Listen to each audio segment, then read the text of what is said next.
성경 말씀 여호수아 5장 13절부터 15절까지를 보겠습니다. 여호수아가 여리고에 가까웠을 때에 눈을 들어 본즉 한 사람이 칼을 빼어 손에 들고 마주 섰는지라. 여호수아가 나아가서 그에게 묻되 너는 우리를 위하느냐 우리의 대적을 위하느냐. 그가 가로되 아니라 나는 여호와의 군대 장관으로 이제 왔느니라. 여호수아가 땅에 엎드려 절하고 가로되 나의 주여 종에게 무슨 말씀을 하려 하시나이까. 여호와의 군대 장관이 여호수아에게 이르되 네 발에서 신을 벗으라. 네가 선 곳은 거룩하니라. 여호수아가 그대로 행하니라. 네, 여기까지 읽었습니다. 기도드리겠습니다. 하나님 아버지, 오늘 우리들을 이렇게 모이게 하여 주셔서 감사드립니다. 오늘 우리가 이렇게 모여서 하나님의 말씀을 들을 때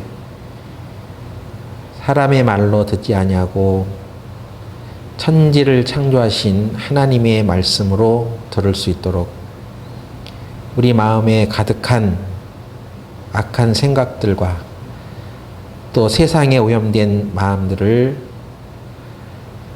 주님 앞에 주님의 거룩한 보혈로 씻음을 받고 이 말씀을 들을 수 있도록 하여 주시옵소서.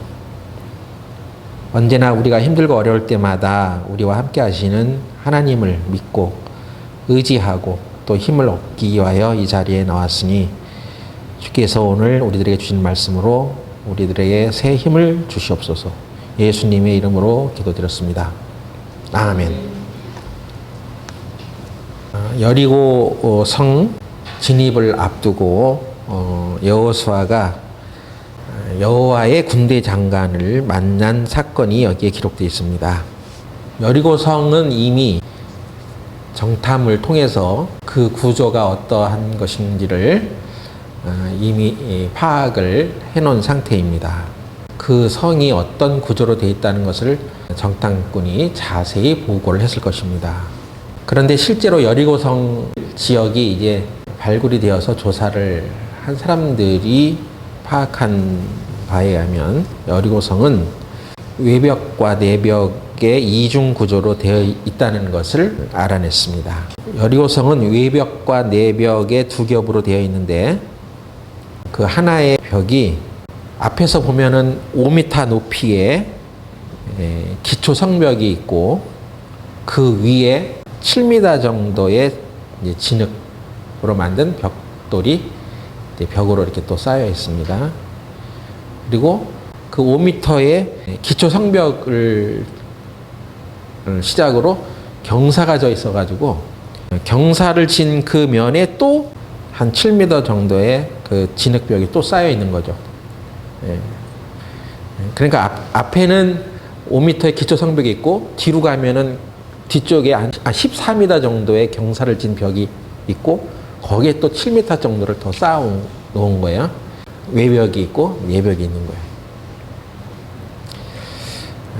그래서 기본적으로 그 벽의 두께는 한 2m 정도 된다고 하고, 그러니까 웬만한 사람들이 그 벽을 넘어서 들어올 수도 없고 거의 난공불락의 구조를 가지고 있다고 해요. 이중벽으로 되어 있는 이 성이 양식만 풍족하게 비축만 하고 있다면 수년 동안을 버틸 수 있는 그런 성이었다고 합니다. 그러니까 여리고성을 치러 가야 되는 것이 이제 그들에게 주어졌는데 그 성의 구조는 이렇게 돼 있다 하는 것을 이제 다 알았겠죠. 그래서 여리고성에 이제 가까이 왔을 때 여호수아가 어느 날 혼자 그 여리고성 근처로 이제 간 것입니다. 여호수아가 여리고에 가까웠을 때 왜 혼자 거기를 갔겠습니까? 앞으로 이제 이 여리고성을 무너뜨리고 우리가 하나님이 우리에게 주신 약속의 땅으로 가야 되는데 보고를 들은 바에 의하면 그리고 정탐꾼이 그 구조를 파악한 바에 의하면 이 성은 만만치 않은 구조였고 어떻게 이것을 무너뜨려야 되는지, 또 어떻게 이 성을 통과해야 되는지 생각이 깊어지는 거죠. 어떻게 이 성을 함락시킬 것인가 한 어떤 궁리를 하기 위해서 갔을 수도 있고, 또 하나님은 분명히 이 약속의 땅으로 우리를 인도하실 터인데 이 크고 견고하고 좀처럼 흔들리지 않고 서 있는 이 성을 함락시키고 우리가 가기 위해서는 정말 대단한 용기가 필요하다. 하나님께 어떤 해답을 얻기 위해서 이제 갔다고 생각이 들어집니다. 그래서 여리고성은 우리 자신과 약속의 땅으로 가는 그 사이에 가로막혀 있는 장벽이죠. 그러니까 우리가 약속의 땅으로 들어가기 위해서 거쳐가야 하는 커다란 장애물이라고 할 수 있습니다.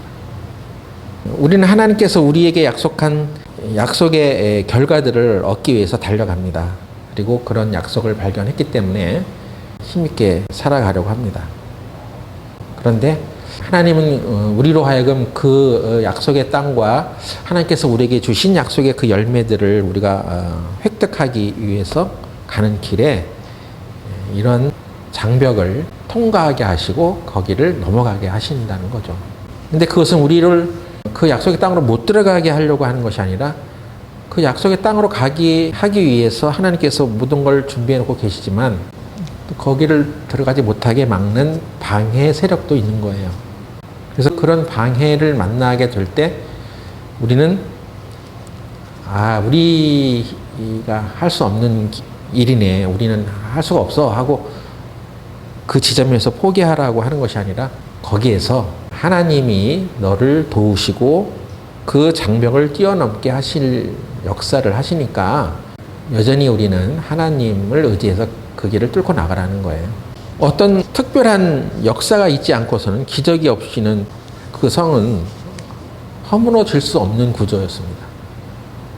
인간의 어떤 힘으로 그것을 무너뜨릴 수도 없는 견고한 구조였어요. 저도 가끔 여기 팔달산에 올라서 팔달산 정상에서 이렇게 바라보면 수원 성곽이 이렇게 보이는데, 지금은 그런 성곽이 의미가 없죠. 수원 성 안에 있는 그 건물들보다 성 밖으로 더 많이 지금 더 발전되게 살아가고 있고 더 많은 거주민들이 있습니다. 근데 예전에는 인구가 그렇게 많지 않을 때는 그 성 안에 모든 어떤 실세들이 거기 살았을 것이고, 그 성 밖에는 그냥 뭐 논과 밭만 있을 것이고, 실제로 이제 그 성 안에 중요한 어떤 자원들이 거기 있으니까 성을 공격해서 성을 무너뜨리면은 그 지역을 뺏는 거죠. 그래서 성벽을 이렇게 쳐다보면 어떤 비탈진 곳에 이렇게 성을 쌓아놓고 하는 것을 볼 때, 야, 그거 이렇게 어떻게 그 성을 쳐들어가는 것조차도 진짜 그 당시 어떤 무기로는 참 힘들었겠다 하는 생각도 들어져요. 그래서 성벽은 굉장히 높은 곳에 이렇게 위치를 하고 있고 돌담을 쌓고 성 안에서 방어를 하고 하는 그런 구조로 이제 전쟁을 이제 했을 것입니다. 근데 여기 수원성만 해도 이제 한 겹이잖아요. 이렇게. 근데 그런 성이 두 겹이나 이렇게 돼 있으면 이건 뭐 거의 공략을 할 수 없는 그런 구조라고 할 수 있습니다. 성벽을 하나 무너뜨렸다 쳐도 또 어떤 공간이 있고 그 뒤에 또 내벽이 또 있기 때문에 참 그거 쳐들어가기도 힘들 것인데, 여리고성 구조를 이렇게 살펴보면 참 이 성 무너뜨리기 참 성가시없겠다는 생각이 들었습니다. 힘들 것이라는 생각이 들어져요. 근데 그게 하나님의 기적으로 그 성이 무너져 버리거든요. 그러니까 그런 일이 없이는 이 성을 제대로 공략할 수 없는 그런 구조였다는 것입니다. 그런데 여호수아가 지금 이 성을 도대체 어떻게 무너뜨려야 될 것이냐, 이 성을 어떻게 뚫고 나가냐, 우리가 어떤 전쟁을 우리가 해야 되냐 하고 여리고성 근처에 이렇게 있었을 때 여호와의 군대 장관을 만나게 됐다는 것입니다. 근데 그 칼을 들고 서 있는 여호와의 군대 장관이 누구냐? 그가 하는 이야기를 들어보면 이 존재가 그냥 천사가 아니었다는 생각이 들어집니다. 보통 천사들은 자기 자신에게 경배하는 것을 허락하지 않았습니다. 천사 자체가 그 지음을 받은 목적이 구원 얻을 후사들을 위하여 섬기라고 보내심이 아니뇨. 그러니까 천사가 능력이 있죠. 하지만 사람의 경배를 받는 존재는 아니에요. 오히려 이 구원받은 하나님의 자녀들을 섬기기 위해서 지음을 받은 것이 목적이기 때문에 천사 자체는 자기를 사람들이 경배하도록 허락하지 않습니다. 요한계시록 19장 보겠습니다. 요한계시록 19장 9절부터 보시면 천사가 내게 말하기를 기록하라.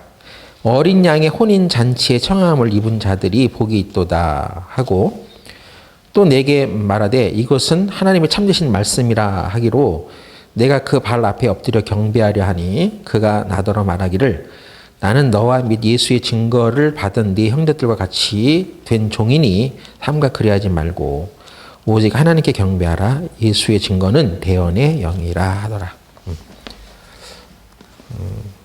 요한이 계시를 통해서 이제 천사가 말하는 것을 듣게 되었을 때 그 천사에게 경배를 하려고 했잖아요. 그런데 그 천사들이 자기에게 경배하는 것을 허락하지 않았다고 했습니다. 오직 하나님께 경배를 해라. 천사 스스로가 자기가 경배를 받는 것을 허락하지 않았습니다. 그러니까 여호수아에게 나타났던 칼을 들고 있는 여호와의 군대 장관은 그냥 천사가 아니에요. 단순한 천사가 아니에요. 왜냐하면 이 여호와의 군대 장관은 여호수아가 이 여호와의 군대 장관에게 경배를 하고 엎드려 절하고 했을 때 그걸 거절하지 않았거든요. 허락했습니다. 그래서 경배를 허용했다는 것은 이 여호와의 군대 장관이 그런 경배를 받을 만한 어떤 위치에 있는 자라고 할 수 있습니다. 그럼 그게 누구냐 하는 거죠. 예수님께서 십자가에서 달리시기 전에 이렇게 말씀하셨습니다. 너는 내가 내 아버지께 구하여 지금 12영이나 되는 천사를 보내시게 할 수 없는 줄로 아느냐. 로마의 군단, 그 군대 병력의 구조에 의하면 한 영은 이제 한 6천 명 정도의 군사를 말하는데 12영, 6천 명을 곱하기 12를 하면 얼마요? 7만 2천? 천사를 한꺼번에 부를 수 있는 것인지를 모르느냐?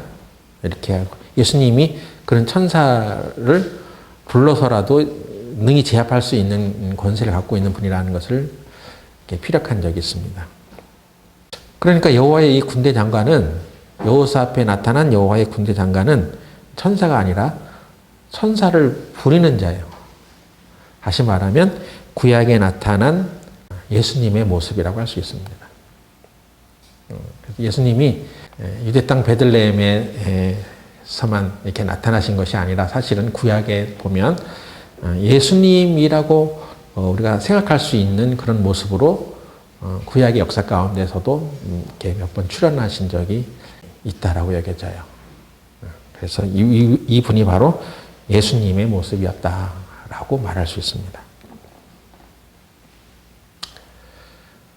그게 의미가 있는 것은 이제 가나안 땅은 하나님이 주신 약속의 땅이거든요.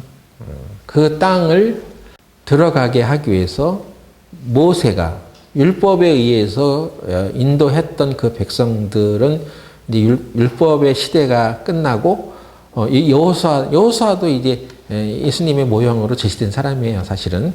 근데 그 약속의 가나안 땅을 들어가기 전에 이 여호와의 군대 장관이 나타나서 그 백성들을 사실은 이제 가나안 땅으로 인도하는데 그 악한 세력들을 다 물리치고 들여보내 역할을 하신 것은 예수님께서 그렇게 하신다는 그런 의미를 이제 우리에게 던져주고 있습니다. 그래서 이 칼을 든 여호와의 군대 장관은 예수님이다 할 수 있어요. 예수님이 구약의 시대에 나타난 모습들이다. 그래서 예수님을 만나게 된 거죠, 여호수아가. 그런데 우리는 이런 말씀을 보면서 우리도 신앙생활 해 나가면서 은혜의 어떤 약속들을 우리가 받아가는 삶을 살아가기 위해서는 우리 힘으로 해나갈 수 없는 어떤 장벽에 부딪혔을 때 거기에는 항상 예수님이 우리를 지키고 계시고 돕고 계시는 분으로 우리 앞에 항상 오신다는 것을 우리들이 바라볼 수 있어야 한다는 것입니다. 오를 수 없는 성벽, 뚫을 수 없는 성벽 같은 장애물이 우리 앞에 닥칠 때 우리는 그 역경을 마주하면서 야, 이걸 어떻게 넘기지? 이것을 어떻게 헤쳐나가지? 이런 어려움이 우리 앞에 있으니까 이런 건 우리가 할 수 없는 일이네 하고 포기하면서 살아가는 것이 아니라 하나님께서 우리에게 약속한 것이 있고 그 약속이 우리를 기다리고 있다면 우리 앞에 놓여져 있는 역경, 어려움, 장애 그 앞에는 항상 예수님 함께 그 역경을 통과할 수 있도록 돕고 우리를 도와주시기 위해서 그 앞에 있다는 것입니다. 근데 그것을 우리는 이제 바라볼 수 있느냐, 그걸 바라볼 수 있느냐 하는 것입니다. 여호수아 6장 13절 보겠습니다. 여호수아가 여리고에 가까웠을 때 눈을 들어 본즉 이렇게 되어 있습니다. 그 칼을 든 여호와의 군대 장관을 어떻게 보게 됐냐면 눈을 들어서 보았다고 되어 있습니다. 그러니까 눈을 들어야 본다는 얘기죠. 눈을 든다는 얘기는 무엇입니까? 이 여리고성을 어떻게 무너뜨리지?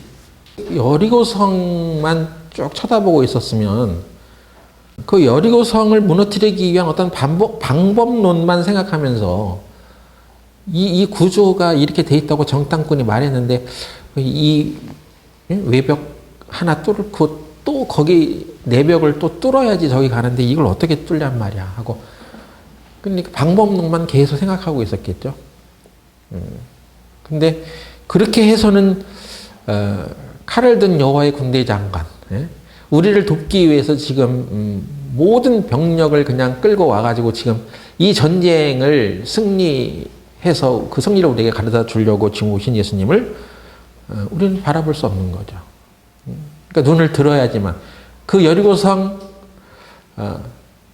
보다 더 위에를 바라봐야지만 눈을 들어야지만 그 군대 장관을 볼 수 있었던 거예요. 제가 새벽에 기도하기 위해서 이렇게 오다가 어느 날은 저 한진 아파트 위로 캄캄한 하늘 위에 보름달 하나, 별 하나 이렇게 딱 그것만 보이는 거예요. 그러니까 우리가 지금 하늘에 떠 있는 별을 이렇게 많이 못 보잖아요. 근데 그날도 이제 뭐 날이 우중충하고 그랬었는지 몰라도 달 하나, 별 하나 딱 보이는 것입니다. 그래서 그 달 하나, 별 하나를 그 아파트 고층 아파트 그 위에 떠 있는 그 모습을 보고 내려오면서 이 아파트를 볼 때와 그 달과 별을 볼 때의 마음이 다른 거예요. 아파트를 보면 아이고 현대 한진 아파트 21층, 22층 참 높으네. 저기 사는 사람들은 무슨 돈이 있어서 저기에서 살까? 저 아파트 하나 팔으면 돈이 몇 억이 쏟아질 텐데.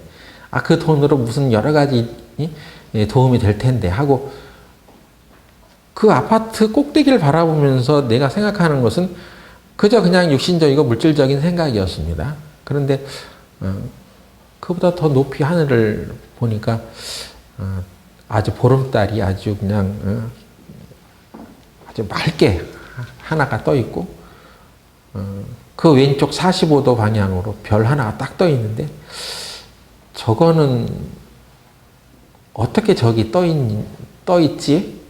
정말 우리가 알고 있는 그냥 과학적인 지식으로 하나님이 정말 저기다 달을 공간에 달아놓고 별도 저렇게 공간에 달아놨네. 하나님이 하셨네.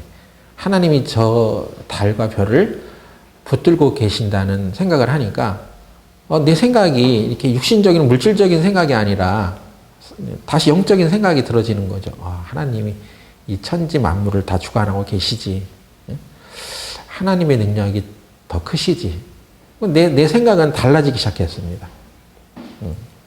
그래서 시편에 있는 다윗이 시편에 언급한 말씀들이 막 떠오르면서 내가 하나님께서 지으신 달과 별을 보오니 인생이 무엇이간데 저를 생각하시며 인자가 무엇이간데 저를 권고하시나이까. 도대체 저렇게 큰 능력으로 해와 달과 별을 하늘에 달아놓으신 하나님께서 도대체 인생이 무엇이길래 하나님은 인생을 살피어 주시고 돌봐주시고 그렇게 하시는지. 내 생각이 이제 하나님의 능력이 크시기 때문에 내가 하나님을 의지합니다 하는 그 생각으로 내가 바뀌어지는 것이었어요.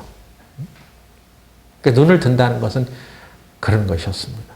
여호수아가 여리고 성만 세밀하게 살피면서 어디에 흠이 없나, 여기 균열된 데 없어, 여기를 뚫고 우리가 나가야 되는데 하면서 그 성벽을 어떻게 뚫고 나가야 될 것인지에 대한 생각을 자기의 그 논리와 자기의 아는 지식으로 그것을 살피고 있었을 때는 도대체 이걸 어떻게 뚫어야 돼? 이건 뚫을 수 없는 구조인데 아마 그랬을 것입니다.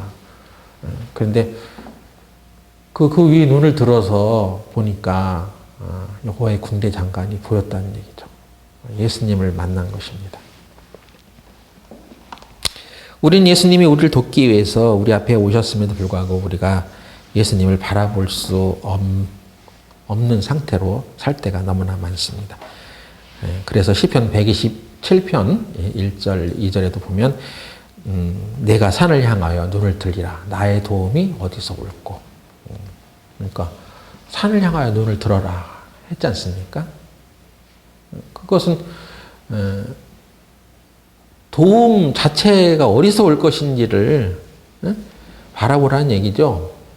내가 산을 향하여 눈을 들리라. 그 산이 바로 여호와의 산을 말하죠. 하나님을 바라보는 것입니다. 예수님을 바라보는 것입니다. 그래서 눈을 들었을 때 예수님을 보았던 것처럼 우리도 우리가 바라보는 시각을 바꿔야지 우리의 도움 되신 하나님을 바라볼 수 있게 되는 거예요. 로마서 8장 31절 보겠습니다. 로마서 8장 31절. 그런즉 이 일에 대하여 우리가 무슨 말 하리요? 만일 하나님이 우리를 위하시면 누가 우리를 대적하리요? 자기 아들을 아끼지 아니하시고 우리 모든 사람을 위하여 내어주신 이가 어찌 그 아들과 함께 모든 것을 우리에게 은사로 거저 주지 아니하시겠느냐. 은사는 바로 은혜를 말하는 거예요. 은혜는 내가 어떤 한 행위의 노력이 아닙니다. 거저 주신다는 것입니다. 하나님께서 우리를 위하시면 누가 우리를 대적하겠느냐. 자기 아들을 아끼지 아니하시고 우리 모든 사람을 위하여 내어주신 분인데 우리를 위해서 자기 아들을 아끼지 아니하시고 내어주셨어. 그런 분이 어찌 그 아들을 주었는데 다른 것 안 주시겠냐는 거죠. 여러분, 하나님이 우리를 위해서 아들을 내어주신 것이 더 큰 것입니까? 아니면 하나님이 우리에게 직업을 또는 돈을 주시는 것이 더 큰 것이겠습니까? 하나님께서 우리에게 자기 아들을 내어주셨다는 것이 뭔지를 모르면 하나님은 우리에게 집과 차와 돈을 물질을 주시는 것이 우리에게는 중요하지 아들을 우리에게 주었다는 것에 대해서는 감사와 고마움을 생각하지 않고 살아갈 수가 있어요. 그래서 그런데도 우리 살아가면서 물질적으로 팍 그냥 어떤 어려움이 생기고 어떤 재정의 난관에 부딪히고 또는 어떤 한계에 도달해서 내가 뚫고 나갈 수 없는 어떤 공경에 처해져 있을 때 이걸 잘 생각하지 못하죠. 야, 하나님이 아들도 우리에게 주셨는데 이런 상황에서 필요한 모든 것들을 하나님께서 공급하지 않겠느냐? 이런 생각들을 잘 못하는 거죠. 그래서 우리가 왜 그렇게 못하냐? 하나님께서 우리에게 자기 아들을 아낌없이 내어주셨다는 것을 바라보지 못하기 때문에 그렇습니다. 그러니까 하나님의 능력이 크시고 또 모든 것들을 우리에게 공급하실 수 있는 능력을 갖고 계신 분에도 불구하고 우리는 눈을 들지 않습니다. 눈을 안 드니까. 내 관점이, 내 초점이, 내 시각이 잘못되어 있기 때문에 내 생각대로 해버리는 거죠, 그냥. 이 상황에서 어떻게 저 여리고성을 무너뜨릴 수가 있어? 내 앞에 있는 이 장벽이 어떻게 무너져? 이건 이 장벽이 무너질 때까지 우리는 어떤 일도 할 수 없어. 우리가 덜로 돌아가거나 아니면 포기하거나 이렇게 해야 되지. 어떻게 이런 것을 해나갈 수 있어? 하고 우리는 우리의 눈을 들지 않는 것입니다. 그래서 눈을 들으란 얘기죠. 눈을 들었을 때 여호와의 군대 장관을 여호수아가 보게 되었을 때 여호와의 군대 장관이 다 가르쳐 줍니다. 야, 이 여리고성을 이제 어떻게 무너뜨릴 거냐면 하면서 여호수아 6장 1절에 여호와가 여호수아에게 이르시되 쫙 가르쳐 주는 거예요. 하루에 한 바퀴 성을 돌아.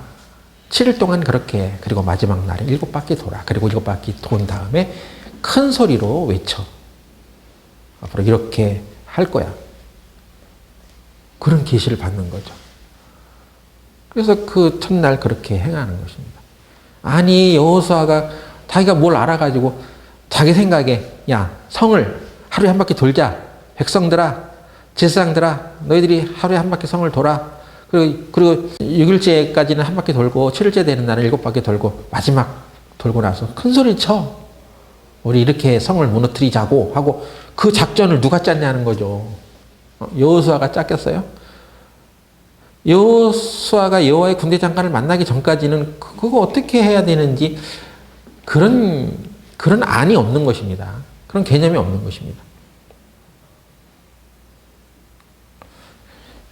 아마 여호와의 군대 장관을 만나지 않았으면 여호수아는 계속 거기 고민하고 있었을 거예요. 지금까지. 이거 여리고성이 무너진 지가 뭐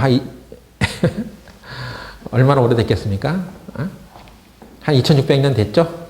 지금까지 아마 고민하고 있었을 거예요. 어떻게 하냐고, 이걸.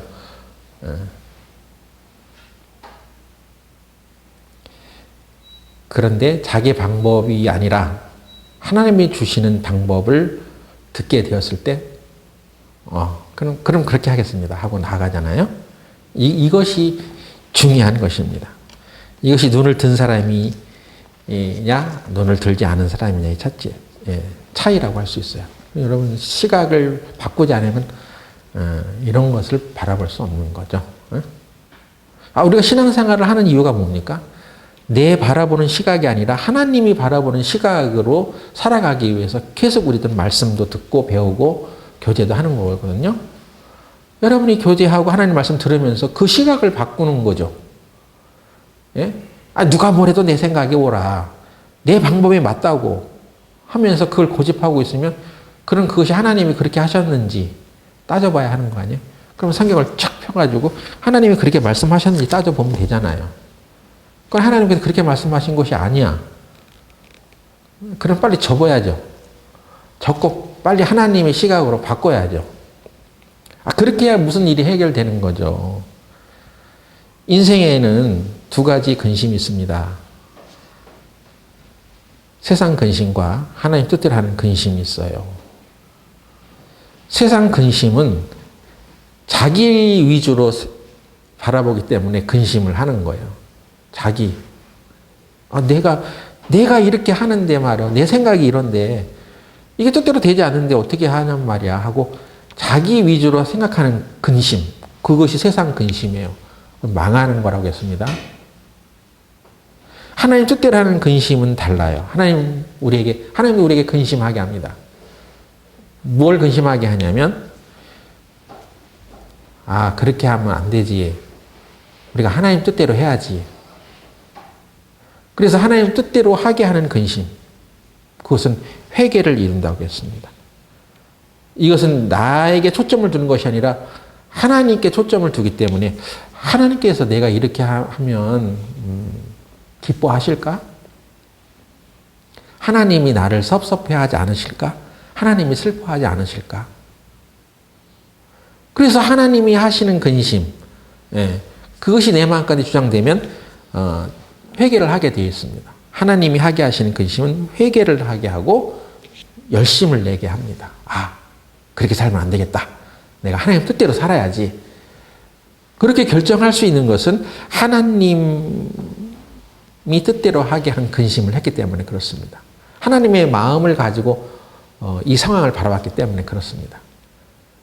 내가 하나님의 자녀이고 하나님의 거룩한 백성이고 하나님의 은혜를 깨달은 사람인데 이렇게 살아가면 하나님이 기뻐하지 않으시잖아. 슬퍼하시잖아.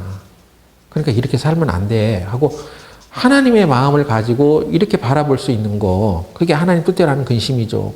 그러니까 근심의 초점이 나를 기쁘게 하는 근심이 아니라 내가 기뻐하려고 내 위주로 생각하는 것이 안 되기 때문에 막 근심하는 게 아니라 하나님 뜻대로 하는, 하나님 뜻에 어긋나는 일들에 대해서 우리가 하지 말아야 되고 하나님 뜻대로 해야 되는데 하고 그런 근심을 하고 있다면 하나님 뜻을 맞추어서 살아갈 수 있게 하는 것입니다. 후회할 것이 없는 구원에 이르게 한다고 했습니다. 구원이라는 말은 우리가 죄를 사함받는 구원만 말하는 게 아니에요.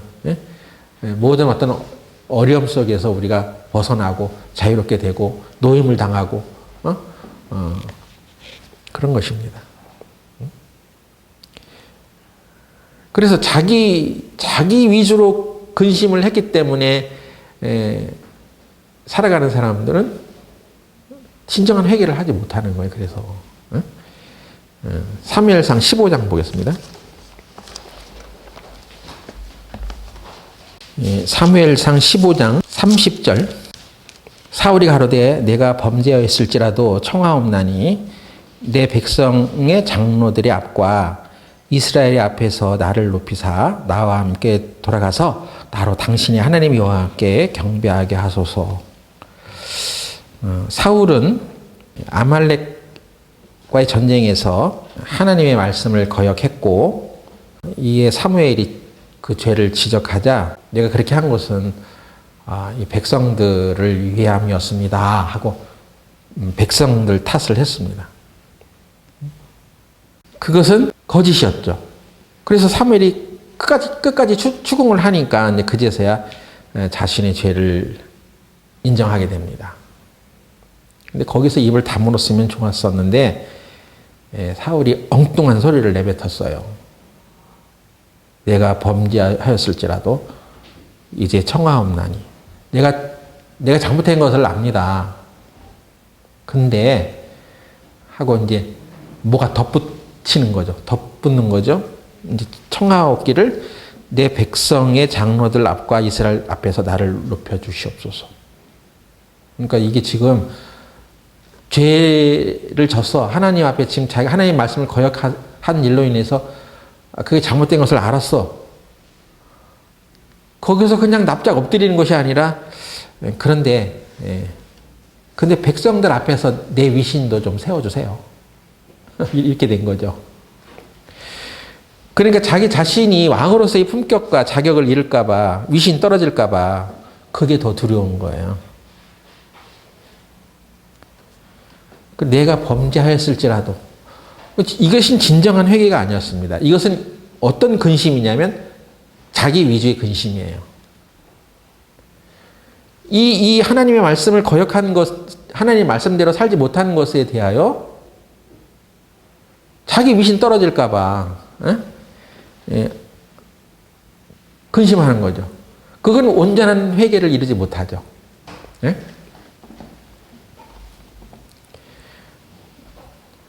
그래서 사울은 자기의 추락한 명예를 회복하고 싶은 것 뿐입니다. 그가 하는 근심은 철저히 이기적인 근심이에요. 결국 사울이라는 사람은 회복하지 못하잖아요.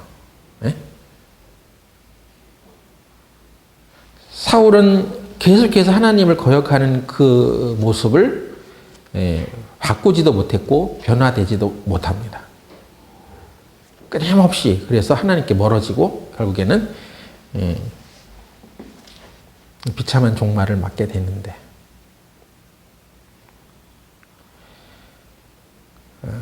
우리가 우리 자신에게만 시선을 고정하고 내 위신 떨어질까봐, 내가 곤란할까봐, 내 명예 떨어질까봐 진정한 회개를 하지 못하는 그런 것이라면 그래서 변화가 안 되는 거예요. 반면에 다윗 왕의 모습은 달랐습니다. 다윗도 역시 중죄를 지었죠. 그러나 선지자 나단이 찾아와서 날카롭게 그를 꾸짖었을 때 다윗은 이렇게 말했습니다. 사무엘하 12장 13절 다윗이 나단에게 이르되 내가 여호와께 죄를 범하였노라 하매 나단이 다윗에게 대답하되 여호와께서도 당신의 죄를 사하셨나니 당신이 죽지 아니하려니와. 다윗은 그 뒤에 뭘 첨가하지 않았죠. 내가 여호와께 죄를 범하였습니다. 끝. 이것입니다. 이걸로 끝난 거예요. 그 뒤에 그래도 좀 내가 명색의 왕인데 내가 이제 범죄해서 이 소식이 이제 쫙 퍼지면 이제 나는 이제 이스라엘 앞에서 이제 망신입니다. 이제 그럼 나는 이제 뭐 그냥 이 바닥에서 끝난 거겠죠. 저를 좀 그래도 높여주세요. 뭐 이런 것이 아니에요. 그런 것을 생각하지 않는 것입니다. 그가 하나님께서 아이를 이제 데려가시죠. 7일 동안 금식하면서 하나님께 매달렸습니다. 다윗은 지금 자기 때문에 자기의 위신 떨어질까봐 내가 지금 범죄를 했지만 하나님 말씀 거역했지만 나를 좀 높여주세요 하는 이런 차원이 아니라 진정으로 자기의 죄를 깨달은 거예요. 그래서 자기를 사랑하는 하나님의 마음을 아프게 했다는 것에 대해서 그것이 정말 슬펐습니다. 7일 동안 금식하면서 나아갔죠. 하나님께서 그 자식을 데려갔을 때에도 하나님이 그렇게 하셨다는 것을 명백하게 인정했습니다. 다윗은 7일 동안 금식하면서 하나님께 엎드렸어요. 시편 51편 4절에도 보면 그래서 내가 주께만 범죄하여 악을 행하였사오니 깨끗하게 승복하고 인정하면서 다만 그분의 긍휼을 기다렸습니다. 하나님이 나의 이 모습에 대해서 어떻게 생각하실까? 하나님이 나를 어떻게 가슴 아프게 바라보실까? 이것을 생각한 거죠. 아니 우리가 회개를 하면서도 자기 마음대로 생각을 해. 그래서 적당하게 사람의 영광을 받을 수 있는 회개만 한단 말이에요. 회개를 하는 척 하면서도 사람한테 영광받을 생각을 해. 그래서 내가 이런 멋진 간증을 하고 멋진 회개를 하면 사람들이 저 양반 저런 것도 회개하네 하고 결국은 내가 높임을 받으려고 내 범죄를 회개하는 것입니까? 그렇게 해서는 달라지지 않아요. 변화되지 않아요. 하나님 우리 마음을 다 보시죠. 우리가 하나님의 마음을 얼마나 아프게 했는지를 그리고 지금 내가 살아가고 있는 이 삶의 모습이 하나님의 얼마나 마음 아프시게 나를 바라보시는지 이런 건 생각 안 하는 거잖아요. 그러니까 관점이 다른 거예요. 우리가 하나님을 향하여 눈을 들지 못하면 이렇게 하나님의 뜻을 알 수도 없습니다. 그래서 하나님의 군대 장관을 딱 보고 여호수아는 엎드려서 그에게 경배를 했습니다. 하나님의 군대 장관이 그래서 여호수아에게 이렇게 말했습니다. 네 신을 벗어라. 신을 벗으라고 하는 말을 들은 사람들이 있거든요. 모세가 그랬습니다. 모세가 살던 왕궁에서 모세가 살던 때가 있었습니다. 모세가 왕궁에 살던 때에 신을 벗는 사람들은 어떤 사람들이 벗는 거냐면 노예들이나 벗는 거예요. 왕궁에 지위 있는 사람들은 맨발로 다니지 않습니다. 신발 벗고 있는 사람들은 노예들이에요. 떨기나무에 불이 붙는 그 장면을 가까이 보고 싶어서 다가왔던 모세에게 하나님께서는 네 신을 벗어라. 여기는 거룩한 땅이다. 이런 말을 모세도 들었습니다. 지금 여호수아도 똑같이 여호와의 군대 장관으로부터 네 신을 벗으라고 여기는 거룩한 곳이라고 했습니다. 신을 벗는다는 의미는 어떤 의미겠습니까? 구약의 신을 벗는 의미들을 좀 살펴보면 룻기 같은 데 보면은 이렇게 신을 벗어가지고 자기의 맹세, 증거, 언약을 확실하게 증명하면서 내가 이 한 말의 증인이요. 나는 이 말을 책임집니다. 했을 때 이제 신을 벗어서 주었다고도 되어 있습니다. 그러니까 신을 벗는다는 얘기는 어떤 굉장한 의미들이 있어요. 내가 한 말에 대해서 이것은 확실하게 증인이 되겠습니다. 뭐 이런 의미죠. 그러니까 사람이 신을 신고 다니는데 그 신을 벗는 것은 이제 내가 아니라 내가 한 말이 그 신을 신는 거예요. 그러니까 나라는 존재가 지금 내 마음은 달라질 수 있잖아요. 그렇게 약속을 한번 해놓고 아니야 나 그런 약속 한 적 없어 라고 번복을 할 수도 있는 거죠. 근데 신을 벗어서 주는 것은 이제 이 신을 신고 움직이는 것은 내가 아니라 내가 한 약속이 신을 신는 것이다 하는 거예요. 그러니까 그만큼 책임 있는 어떤 모습이고 신을 벗는다는 것은 이제 노예다 말이에요. 종이다. 이제 나는 내가 가는 길을 계속 가는 사람이 아니라 내 입장에서 말하고 내 주장만 하는 사람이 아니라 내가 신을 벗은 그 대상에게 나의 어떤 삶을 다 맡긴다는 거죠. 그래서 내 삶을 맡긴 그 자가 내 신을 신고 다니는 거예요. 나는 그럼 어떻게 해야 돼? 그럼 그 뒤를 따라가야 돼. 그래서 내가 신을 벗는 자에게 나는 종이 되고 그가 나의 주인이 된다는 어떤 의미를 가지고 있습니다. 그래서 여호와의 군대 장관에게 너는 누구 편이냐? 우리를 위함이냐? 대적을 위함이냐? 했을 때 나는 그런 게 아니야. 나는 하나님 편에 있는 군대 장관이야. 나는 하나님의 뜻을 따르는 자야. 이렇게 말해주는 거죠. 그러니까 우리가 하나님 편에 서는 것이 중요합니다. 신을 벗는다는 것은 내가 하나님 편에 선다는 거예요. 이제부터. 응? 하나님 편에 선다는 얘기는 하나님의 의견에 따라 산다는 것입니다. 그래서 모세는 하나님의 그 영광의 불꽃 앞에 신을 벗었던 사람이에요. 그리고 하나님 앞에서 그 신을 벗었던 사람들은 한결같이 그 이후로 기적의 문으로 들어가는 삶을 살았습니다. 완전히 달라진 삶을 살아버렸어요. 신약에 와서 하나님 앞에 신을 벗었던 위대한 한 사람이 있는데 그가 바로 바울입니다.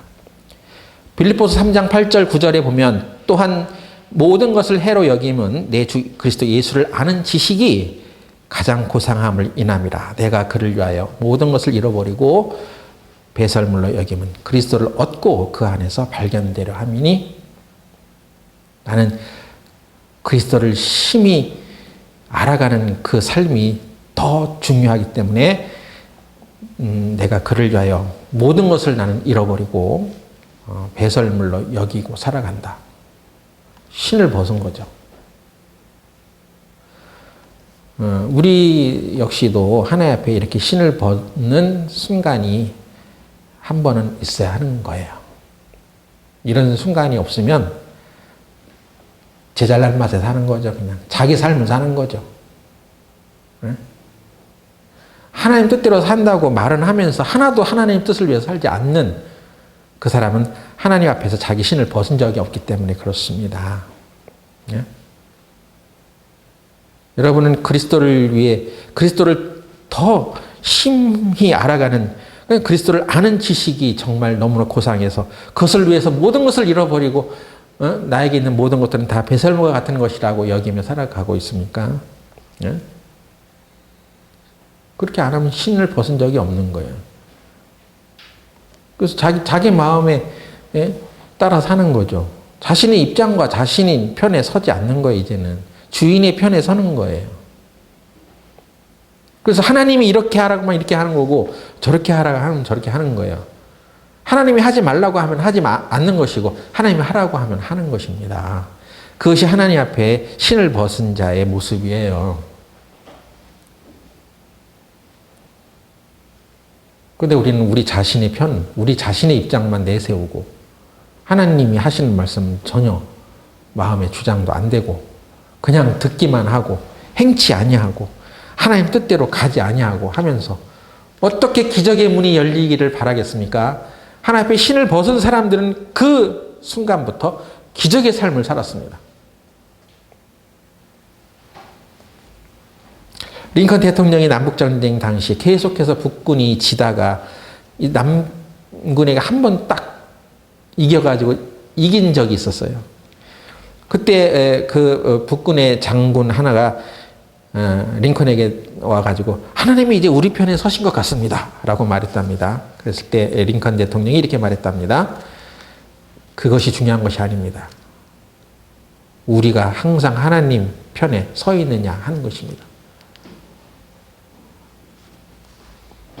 우리가 하나님 편에 있느냐 하는 거죠. 우리는 하나님 편에 없으면서 하나님 우리를 도와주세요 이렇게 할 수 있겠어요?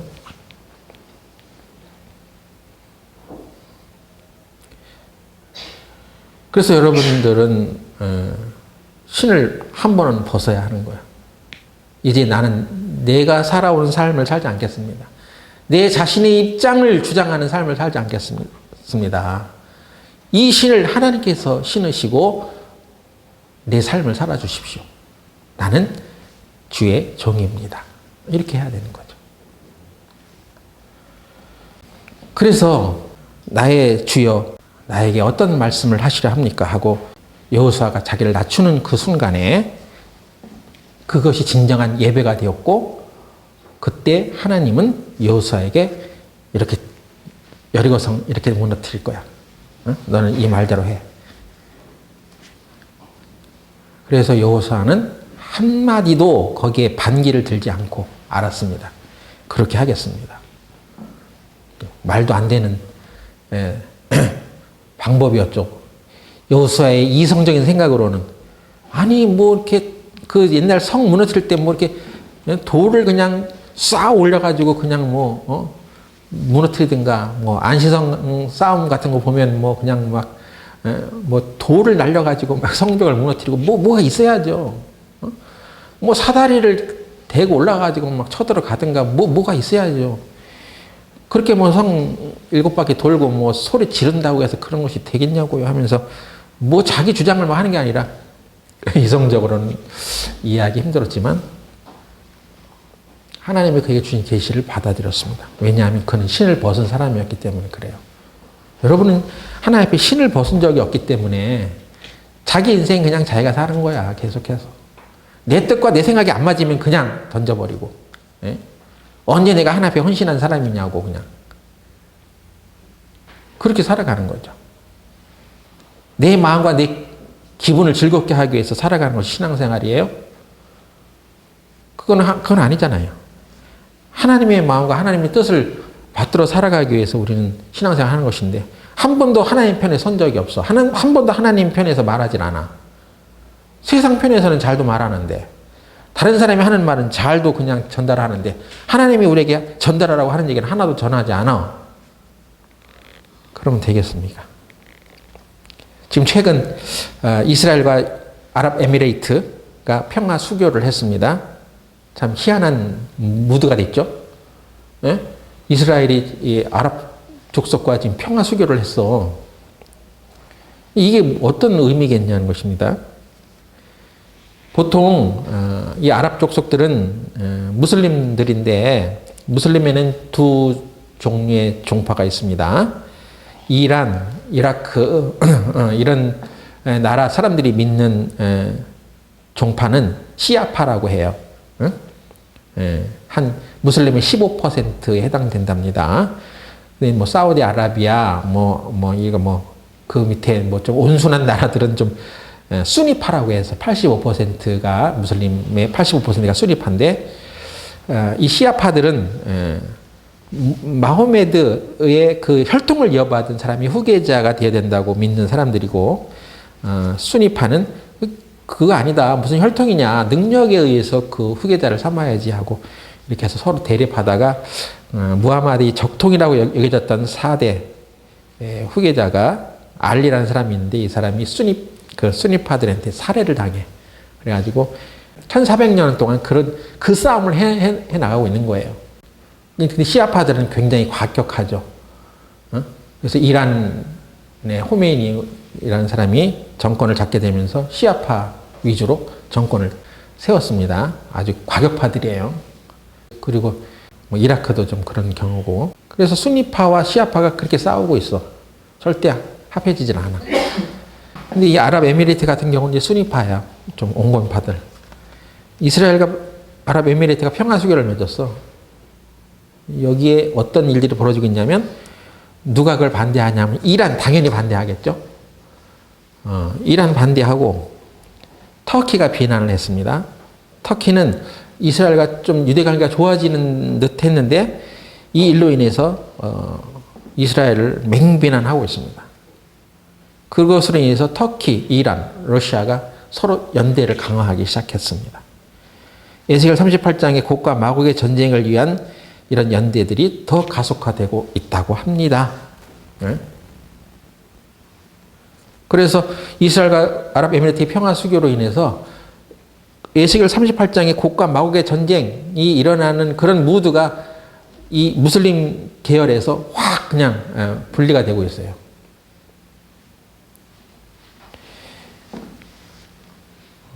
그런데 하나님께서 우리에게 하시는 말씀들이 있습니다. 하나님께서 처음에 아브라함을 택하셨을 때도 내가 너를 축복하는 자를 축복하고 저주하는 자를 저주한다고 했어요. 온 세상 사람들이, 온 세상의 민족들이 이스라엘을 어떻게 대우하느냐에 따라서 그것도 심판을 받는다고 했습니다. 마태복음 25장의 양과 영소의 심판을 통해서 하나님께서 모든 민족을 심판하셨을 때, 하실 때 이스라엘에게 우호적인 민족과 우호적이 않았던 민족을 하나님께서는 분명히 가르시고 심판하신다고도 하셨습니다. 이스라엘 나라를 무조건 옹호하라는 얘기 아니에요. 하나님의 뜻에 걸맞는 어떤 상황들이 되었을 때 이스라엘을 도우라는 것입니다. 우리나라가 지금 뭐 이스라엘에게 우호적이진 않잖아요. 지도자가 깨어 있어가지고 하나님 뜻을 잘 알아야 되는데 이걸 잘 모르니까 이스라엘 뜻에는 그냥 반대하고 중동 아랍의 그 의견들에는 그냥 국가적인 어떤 이익들이 있으니까 또 그걸 따르고 막 이렇게 하면서 결국은 그럼 책망을 받을 것입니다. 우리는 하나님의 뜻을 잘 알고 있는 하나님 편에 서 있는 지도자가 세워질 것을 계속 기도해 나가야 됩니다. 하나님 편에 선다는 것은 하나님의 의견에 뜻을 둔다는 거예요. 거기를 따라간다는 것입니다. 그러니까 하나님 뜻에 맞는 선택과 결정을 하는 지도자들이 세워질 것을 우리는 함께 기도해 나가야 됩니다. 뿐만 아니라 우리 역시도 하나님 편에 서야 됩니다. 하나님의 의견에 맞는 쪽에 서야 하는 거예요. 우리 행동도 그렇게 해나가야죠. 하나님의 군대 장관을 만난 여호수아는 신을 벗고 겸손히 종으로서 그를 경배하는 순간에 이 난공불락의 성을 칠 수 있는 모든 지혜를 계시를 받게 되었습니다. 그대로 움직여 나가면서 여리고성은 이제 무너지기 시작했습니다.